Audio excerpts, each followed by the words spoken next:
Welcome to another episode of Mindful City, Tuning into Life, a podcast that brings you an intimate exploration of the businesses, practitioners, and artists making an impact in our community. Join us on Patreon for an exploration of all the people, places, and things that raise consciousness in our community by telling us about the businesses and happenings you'd like to know more about, and we'll explore them for you. Welcome to another episode of Mindful City, Tuning into Life. I am so blessed today to have with us Chandra from Tribute Spirit. Recently, I was introduced to a healing medicine called Hape, or also known Rape. We will speak to that a little bit. And I had never really heard of that before, and someone administered that for me, and I had an incredible experience. And since then, I've done some research on and seen some videos that Chandra has done on Tribute Spirit, explaining a little bit about the benefits of Hape and the incredible work that she's doing in the healing field. And I get to follow you on Instagram and to see the beautiful videos that you're making. And I just had to have an opportunity to get to know you better, to share that experience with the audience, and so that this healing medicine can make its way to people's homes and their hearts. So I'd like to welcome you to the show today, Chandra. Thank you. Thank you so much for the opportunity, and thank you for having me. So I wanted to ask you a little bit, where's the origin of the word Hape anyways? Could you tell us a little bit about the history of what Hape is and where it's from? Mm-hmm. So the original word for is actually rape, but the indigenous call it romepoto. And then in Portuguese, it got turned into rape, which is with an R. And then on the website, I was actually getting blocked from search engines because of the spelling. And I also felt very weird about the spelling. So I was like, you know what, this is an opportunity to really change the whole sort of frequency around even just the spelling, so that it's not getting in search engines of strange things. So just the word is, so hape, or yes, rape, comes from, Hape as a medicine comes from Brazil, in the region of Acre mostly. This is where like the very strong tradition comes from, which is also, it's very important for me to keep that lineage very clean and clear. Tribute Spirit is more of a hand-picked boutique shop where the medicines that I'm making available for others is because of my personal relationship with the indigenous, and it's extremely hard to work with the indigenous and also get the medicines here. It's been many years of building these relationships. So in Acre, if you kind of look at, if you think of Acre as like the United States, it's divided up into different regions or different states also. So Acre, in Acre itself, if you go down the Amazonian River, there's different areas like the Nukini, the Hunikuin, the Yawanawa, and they all live quite far down the river from each other. Sometimes it takes half a day to get there to another village. And within their tribe, then they're also divided into more of like families, and then they have different villages within their area. So Acre is really, and Brazil is really the tradition of where romepoto or hape comes from. You can tend to find hape, it's really only newer in very small areas of Peru. What is it used for? What it's traditionally from there, but what is it normally used for there in those regions? Like, was there a traditional ceremony that it was used for, or is it just very traditional medicine? Hape in the jungle is used in ayahuasca ceremonies to really cleanse and purge and to help open the visions. Okay. Hape primarily consists of mapacho, which is the purest form of tobacco. It's 70 times stronger than regular nicotine. But tobacco as a spirit, you know, there's many various different traditions, Native Americans, South Americans, different traditions who use the spirit of tobacco to pray with. In Native American traditions, you use tobacco as, you know, whether it's smoking through the peace pipe, or if you're in a peyote ceremony, you roll tobacco in corn wrappings and you offer your prayers to the spirit realm, and the spirit takes those prayers and lifts them up to the heavens. So in this tradition, we're still using it in a ceremonial way and praying with the medicine. And this, for me, I feel is something that is really missing, this mindfulness, this consciousness in society, that we're too absorbed by phones and computers and on Instagram and all these technologies, and really moving further and further away from nature. And this really helps, this medicine helps to bring us back to, so the benefits really helping us to bring ourselves back to our center, into our heart space, to really ground and anchor, so that we can be able to open and receive information from spirit or our guides. And Hape also helps to clear and realign the chakra systems, to rebalance the right and left hemispheres of the brain, so that you're really in a place of alignment. Really helps to quiet the mind. A lot of us have these monkey minds that are telling us, yes, no, judging, this isn't good enough, you know. It really helps to cleanse and wash. The spirit of tobacco is a purifier, and really helps to cleanse these thoughts. So within our physical and energetic bodies, because we're not just physical beings, we have multidimensional bodies, and it's important for us to cleanse these energetic bodies as well, because we also, if we're empaths, we're picking up other people's thoughts and other people's energies. It's really important to keep our energy field clear. What's the process for Hape? Because at this point, you know, when we're talking about tobacco, so I think most people are probably thinking that it's being smoked, but Hape is done in a different form. So can you talk a little bit about the process of Hape? I mean, how it's made, the process of that, and then how it's used? So Hape, as I said, primarily consists of mapacho that is dried in the sun. And then depending on each tribe, they'll have their own traditional recipes that have been passed down from generation to generation. And or you have some indigenous who are, you know, doing different dietas with different plants in the Amazon, and being guided to create a new sort of a recipe. I do try and stay as like traditional as possible, but also opening up the doorway if there are new hapes that an indigenous who comes from a straight lineage is making, then, you know, then that's where we have our specialty hapes. So it's primarily consists of mapacho, and then different plants or ashes of different barks and trees in the Amazon. And they're all used very specifically for very specific reasons, whether it's, you know, to cure or clear panema, something in the jungle that they call panema, is like bad luck or bad energy or voodoo or black magic. You've got all this like lethargy, energetic heaviness in your energy field. Hape alone, if you work with one that is specific, urikuri is one of them that you have, can really help clear these low vibrational energy thoughts or fields within us. There are other ones that can help with, Hape generally helps with anxiety, but, you know, ones for stomach issues, the immune system. So it's the mapacho is dried in the sun, and then it's taken in.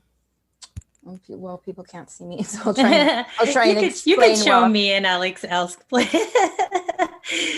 So it's in the jungle. They use different methods, but they put the mapacho in like a long steel container that's tall and long. They put the mapacho in the bottom, and they have like a stick. Traditionally, this would have been done as wood. They would have carved it out of wood. Some of them still make them in wood containers, and some of them use like steel or metal containers. So it's like a long, and then they've got this long stick, and they open up ceremonial space, call in the spirits, and they drink a little bit of ayahuasca. Not all of them, some of them.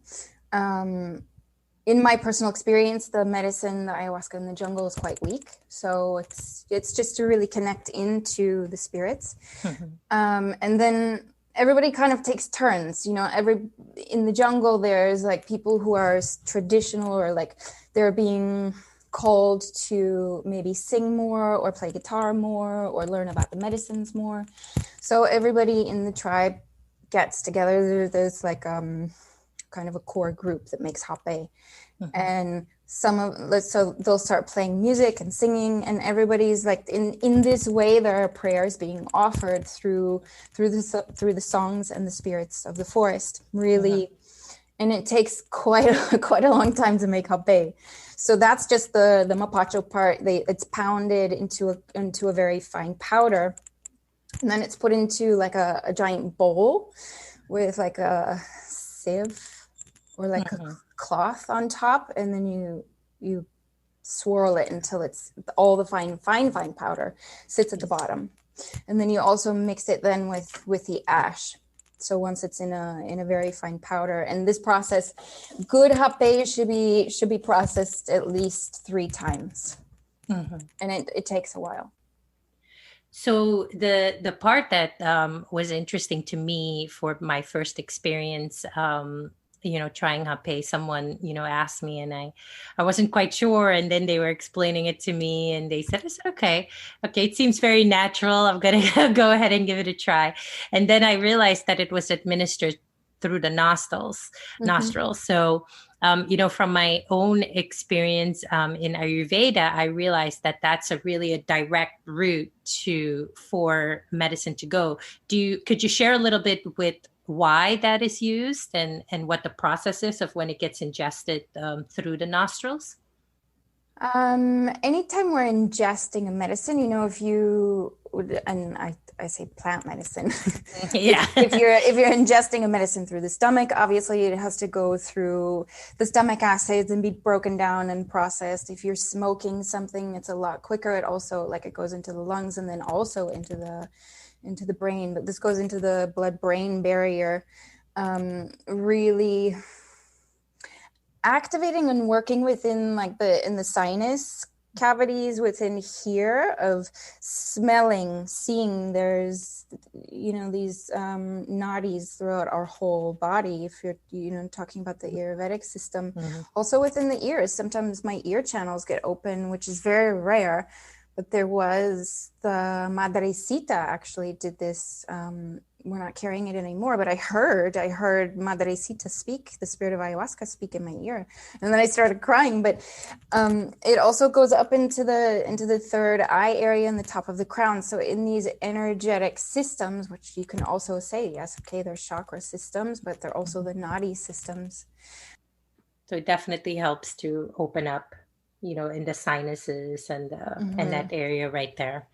So in the process of that, I know that when trying Hape, there is this portion where there's automatically this tearing that kind of happens when you're going. What has been your experiences with people that you've administered? So what are some of the things that people experience when they try Hape, either for the first time or on a regular basis?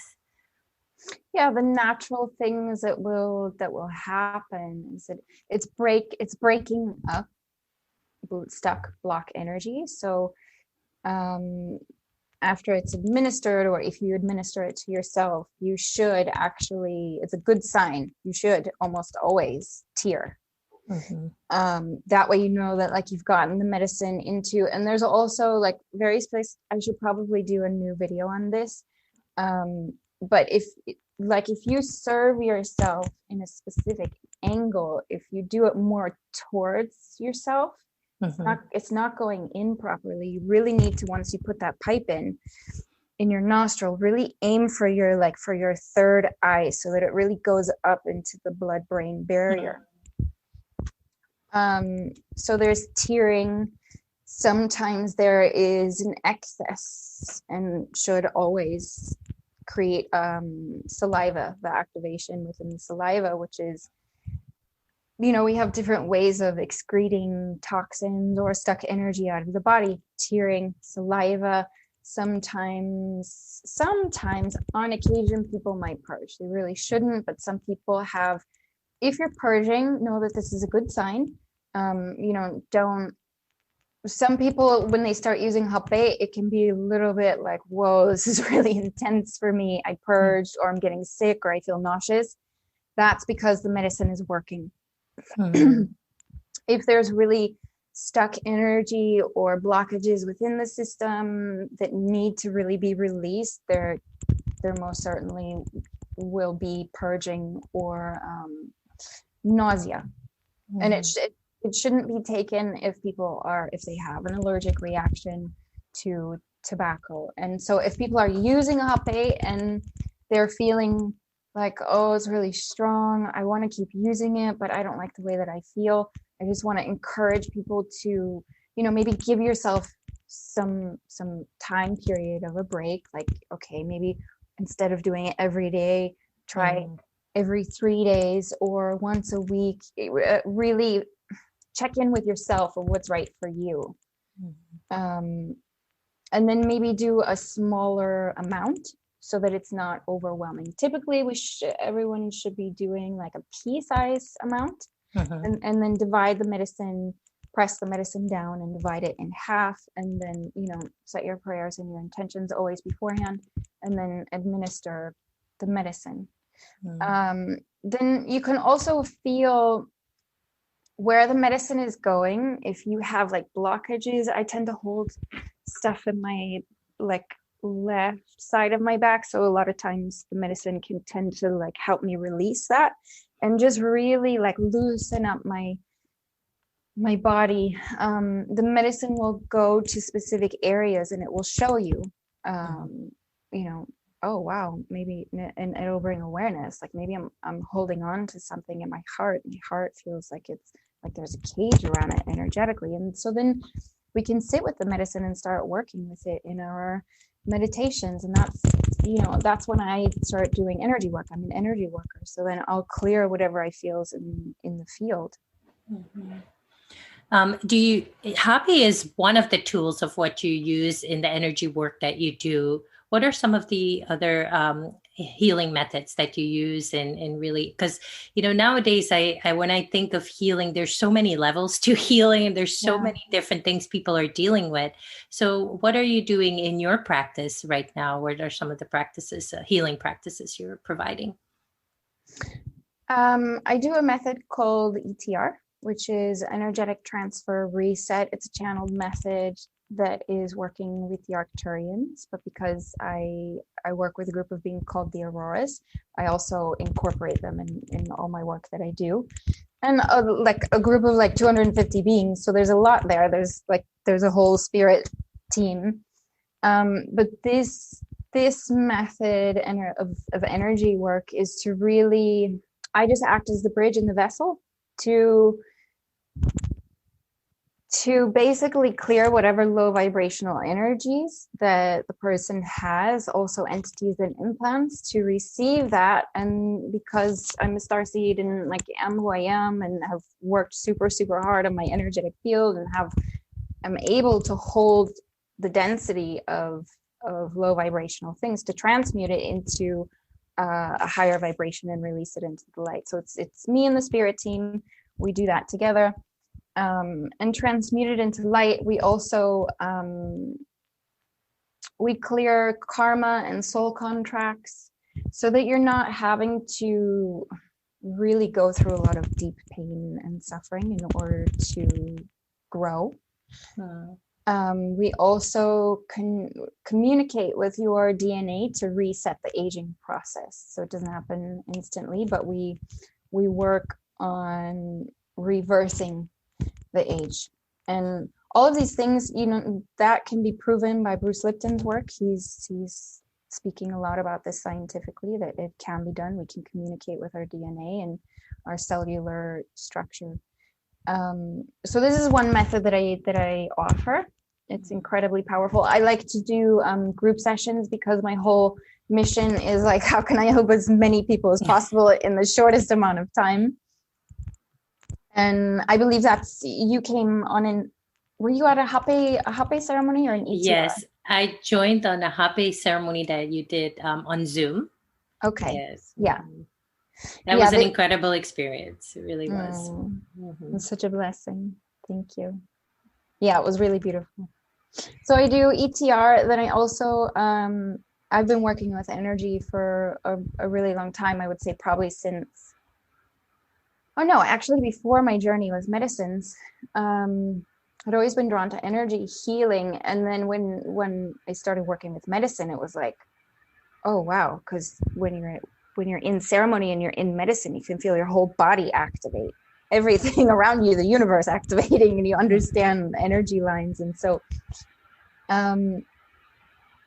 it's been an evolutionary process of me and my journey through finding different modalities. And really kind of where I'm at now in my process is like, if I do an online session, sometimes I don't even like, I don't specifically need to see the person in order to work on them. I can call their higher self in and work on whatever is coming up by calling their higher self in and communicating with their higher self. We are multidimensional beings. But some people prefer to be in person, or so I do online Zoom sessions, various different tools. Really, it's energy. I've been working with my energy mentor now for maybe for like 3 years consistently, but we were working previously, like many years before that. And I've also gone to school for various different methods. There is one method that is quite powerful that I use. It's called divine healing. It's a bit like energetic psychotherapy. So we go into, say someone comes for a session, there's something that is really up at the surface, because we are like computer programs. We all have these belief systems, ways of being, patterns that have been created from childhood. And so we basically go into the computer, like the main board, the mainframe, and see what is a limiting belief system or pattern that is coming up, or and then we trace it all the way back to the very root of the origin of time. So it could be, in most cases is from, because I work multidimensionally, it can tend to be from another parallel universe or another timeline, or before the inception of the soul that was brought in from another galaxy or another universe. And I know that stuff sounds weird, but that's when we're really, really getting to the root. We clear it at the root, and we bring in a higher vibrational belief system or way of being, and you get to co-create that together with me and the guides that I work with, of what is in your highest alignment. And it is very deep, but it is incredibly life-changing. Yeah. I think it's, I mean, just my own experience the first time when, someone recommended it to me, and I really trusted them. So I said, okay, yes, I'll give it a try. And I had, I've been meditating for quite a while. And when I tried that, I had such a deep experience of silence. And I felt very grounded. The only words that I had was like, I'm here. That was the feeling. I felt that I was brought back to that particular, like at that place at present, I felt very present. And it was interesting because, presence, you're like, okay, I'm present, I'm remaining present. But I felt that experience, it almost went, phew, and it put me like right, like both feet on the ground. And that was an incredible experience for me. So I'm pretty sure you encounter a lot of people that have both physical, spiritual, experiences in this healing work. And it's amazing what you're doing with Tribu Spirit. And Thank and I will be sharing the website with everyone so they can take a look at all you have. And you do have quite a bit of educational videos and information available. So if anybody had any questions. So I'm so glad that I got to spend some time with you and and I got to see you. Yeah. The listeners didn't get to see, but I got to finally, have a visual and speak with you through Zoom. But we'd love to have you again on the show in the future and share some more of the incredible healing work that you're doing. So thank you Yeah. for joining us. Thank you so much for the opportunity to share and also, yeah, support each other's path and mission to really help awaken and bring the consciousness here. Yeah. Thank you so much. Namaste. To find out more about Hape, the natural plant medicine from the Brazilian Amazon, visit them online at tribuspirit.com or on Instagram, tribuspirit.